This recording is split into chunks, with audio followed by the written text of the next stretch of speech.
안녕하십니까 시청자 여러분. 이학범의 화쟁토론 제85회, 오늘은 한국경제 어떻게 해야 하나 하는 제목으로 전문가 두 분 모시고 토론해 보기로 하겠습니다. 한국 경제는 현재 대단히 어렵습니다.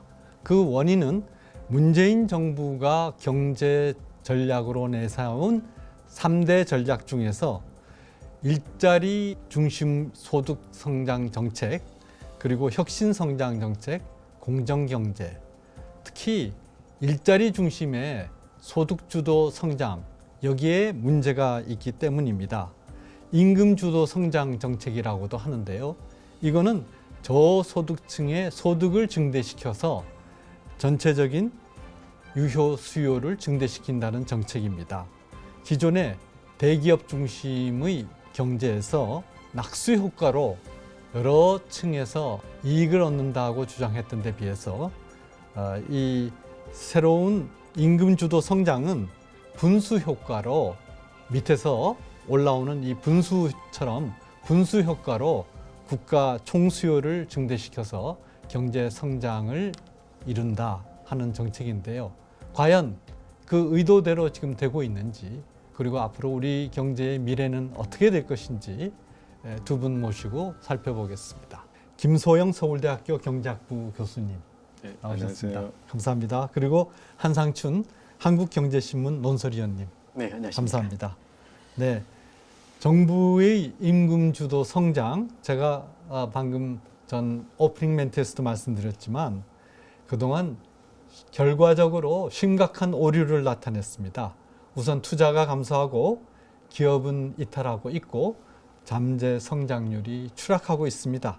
예를 들어서 금년 초만 하더라도 2.8%를 부과하다가 그거를 정부 스스로 2.6%로 깎다가 S&P 같은 데서는 최근에 2.4%로 올해 초 전망하던 거를 한국은 아니다, 2.0%로 다시 낮췄는데, 이 0.4%, 0.6% 이게 10% 성장에서는 별거 아니지만 2% 성장에서는 굉장히 큰 비중이 아닌가요? 네, 그렇습니다.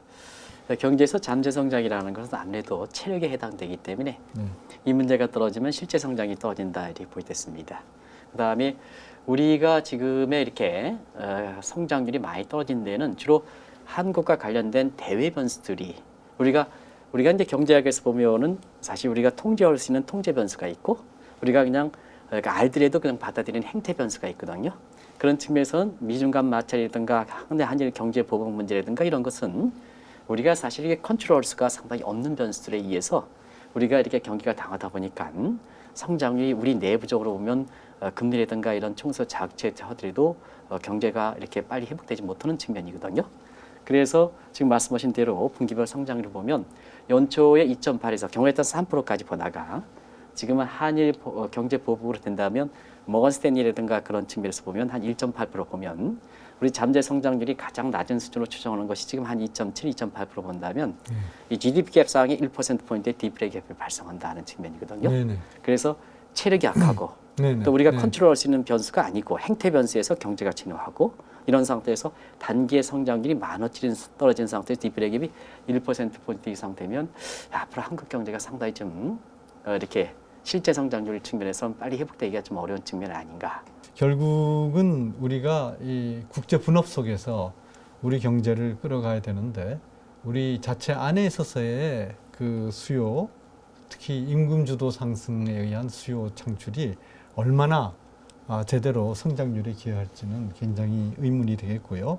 특히 이번에 임금 주도 성장을 발표할 때 이 노동소득의 국민소득에 대한 비중을 얘기했거든요. 그동안에 노동소득을 국민소득에 대한 비율로 보면 점진적으로 상승했지 하락하지 않았습니다.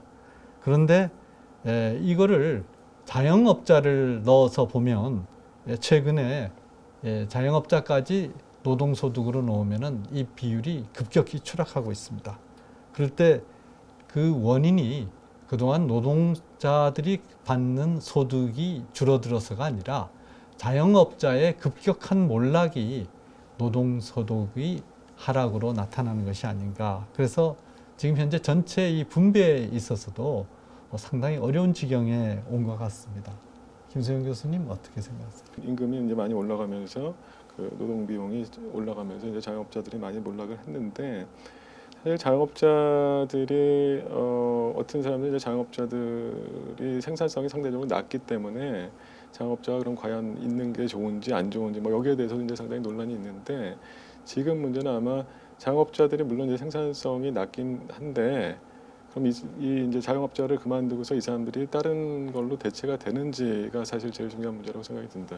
네. 노동 비용이 상승해서 이제 자영업자를 그만뒀는데, 그럼 뭐 물론 이제 그 생산성은 낮았지만 자영업자를 했었는데, 그럼 과연 그 다음에 이제 무슨 일을 할 수 있었는지가 이제 굉장히 중요한 문제인데, 가끔 이제 뭐 최저임금을 올렸으니까 자영업자들이 그럼 최저임금을 받으면 되지 않나 뭐 이런 말씀도 하시는 분도 계시고 한데, 실제로 보면 이제 최저임금이 올라가면은 이 최저임금 고용 자체가 줄어들기 때문에 이 자영업자들이 몰락했다 그러면 최저임금 쪽으로 갈 수가 있느냐 하면 뭐 그렇지 않은 걸로 보이고요.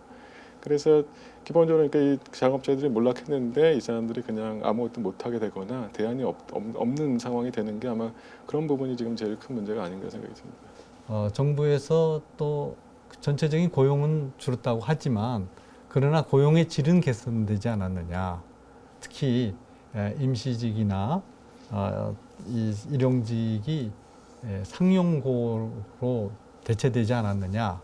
그런데 이것도 일부 비정규직의 정규직화에 의해서 상용고가 늘어났지만, 그러나 임시직이나 일용직이 상용고가 된 경우가 아니라 대부분의 경우에 임시직이나 일용직은 아예 직장을 잃어버리기 때문에 이 논리가 성립이 안 되는 것 같습니다. 그래서 기왕에 노동시장에 참여하는 노동자들 사이에서 특히 취약한 부분이 노동시장에서 퇴출됨으로써 노동자들 사이에 있어서의 임금 격차는 줄어든 것으로 보이지만, 그러나 이걸 자체가 분모가 그전의 상황과 전혀 다른 상황에서 이걸 액면 그대로 받아들여도 될 것인가. 지금 뭐 최저임금도 마찬가지고 지금 뭐 정규직, 비정규직, 정규직화도 이제 굉장히 비슷한 측면이 있는데, 최저임금을 올리게 되면은 기업 입장에서는 당연히 그 비용이 올라가니까 네. 고용을 당연히 줄이게 되고요. 그래서 제가 최저임금 대상자인데 고용이 계속 유지가 되면은 당연히 좋은 일인데, 일자리 자체가 줄어들기 때문에 더 어려워지는 사람들이 있는 거고요. 이 정규직, 비정규직도 비슷한 문제인 것 같고요. 그러니까 비정규직을 정규직화하는데 그럼 우리가 비정규직이 많이 있는데 이걸 전부 다 정규직화할 수가 있느냐 하면 그렇게 되지 않고 일부는 정규직으로 갈 수 있지만 많은 사람들이 아예 이제 비정규직도 못하게 되는 뭐 이런 상황이 나오는 것 같습니다. 그래서 우리가 분배를 생각을 할 때 어떤 분배를 생각하는지가 중요한 것 같은데, 고용된 사람들 중에서 분배를 보면은 뭐 임금 불평등도가 줄어들었을 수도 있는데, 하지만 이제 아예 그 돈을 못 버는 사람들이 많이 생겼기 때문에 전체적인 불평등도를 보면은 반드시 개선이 됐다고 얘기하기는 상당히 어려운 상황이라고 생각이 듭니다. 네, 네. 우리가 보면 이제 단순히 시간으로 취업하는 시간으로 분류된다면 문제가 있는 게 아닌가 하는 생각이 듭니다.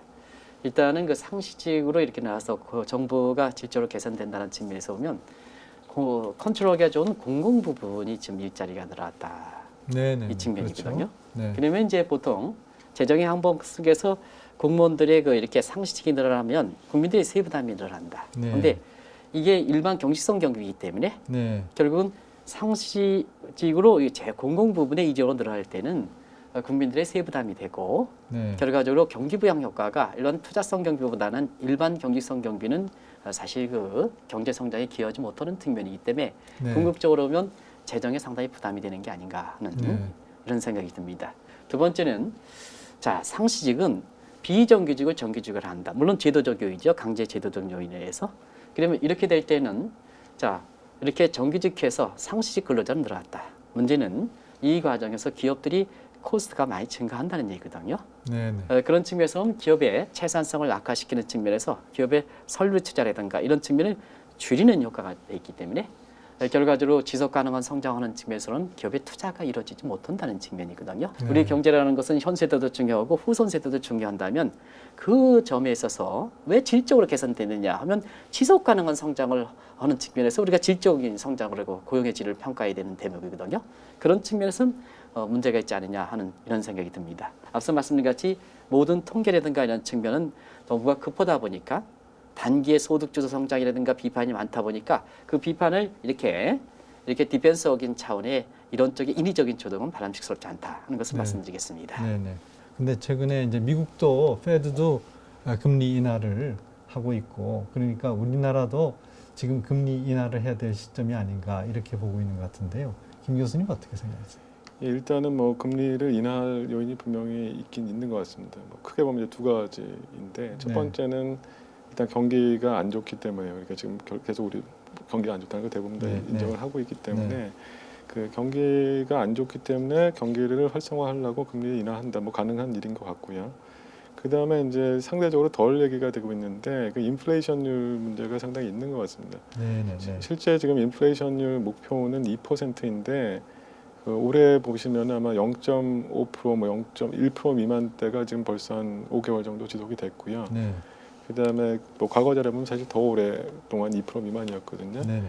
그래서 일단 크게 보면 이제 뭐 경기 활성화 측면이 있을 수 있고요. 그다음에 이제 그 인플레이션도 타겟에 맞춰야 되기 때문에 아마 그 두 가지 정도가 이제 제일 큰 인하 요인이라고 보여지고요.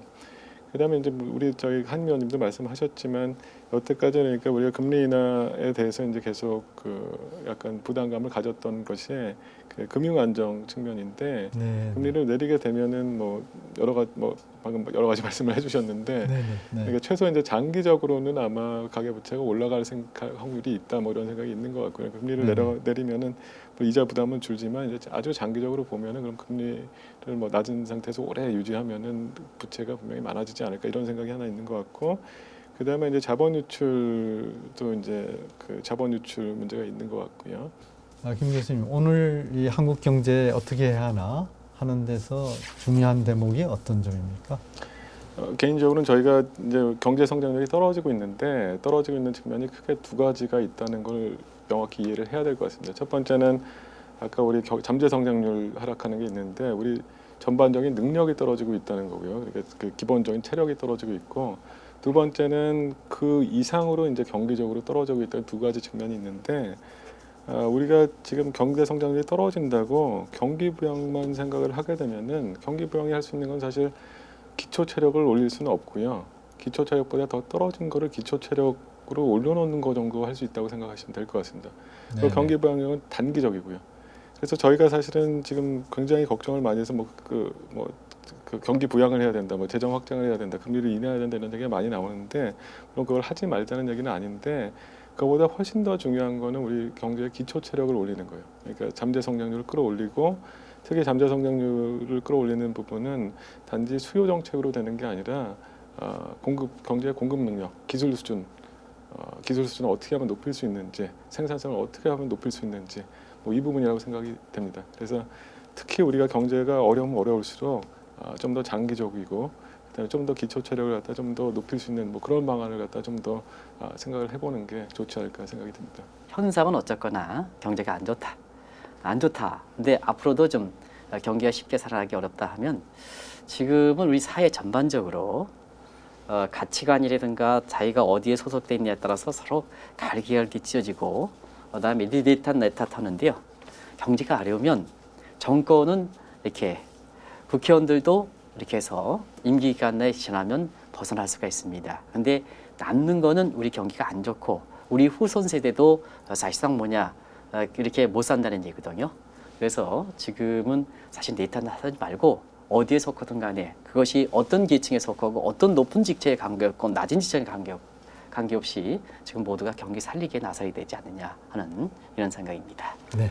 이 자리에는 김소영 서울대학교 경제학부 교수님 그리고 한상춘 한국경제신문 논설위원님 나오셔서 해박한 전문 지식으로 좋은 진단과 처방을 내려주셨습니다. 지금 현재 우리나라 경제의 가장 큰 문제는 아직 실험이 끝나지 않은 섣부른 이론을 가지고 이념에 의하여서 무리하게 경제를 운영하다가 여러 가지 측면에서 문제에 부닥쳤고, 여기에 덧붙여서 국내 문제뿐만 아니라 대외적인 문제로 한일 간의 경제 마찰이 있다는 것입니다. 이것이 우리의 성장 잠재력을 더욱 갉아먹고 우리 후손들에게 상당히 어려운 경제 환경을 물려주지 않는가 하는 것이 걱정입니다. 정말 잘못된 정책이라면 과감히 수정하고 미래를 위하여, 미래 세대를 위하여 일하는 정부 정책이 됐으면 좋겠습니다. 그래서 우리가 국민과 정부가 또 모든 정치권이 합심해서 이 어려운 경제 난국을 돌파해 나가기를 바랍니다. 감사합니다.